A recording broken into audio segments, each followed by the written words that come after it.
Velkommen til stålsamlinger i Dimension-programmet Plan-Ramme. Stålsamlingsmodulet i Plan-Ramme er blevet udvidet med en gem-funktion, der kan gemme en tegning af samlingen i DXF-format. Tegningen kan så nemt og hurtigt importeres i CAD-system, så man kan spare tid ved ikke at skulle tegne den helt fra bunden.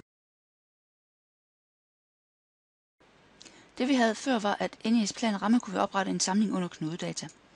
Her vælger man, hvilken type samling det er, og indtaster samlingens data. Programmet gør det nemt at finde ud af, hvilken data, der skal indtastes for den enkelte samlingstype, da der kun er åben for indtastning af de felter, som den enkelte samling kræver udfyldt.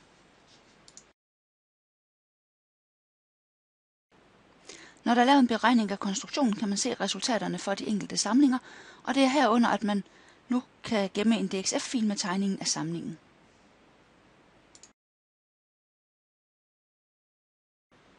Når man så er i gang med at tegne sin konstruktion op i f.eks. AutoCAD, er det hurtigt og nemt at importere samlingstegningen ind i den tegning, man er i gang med.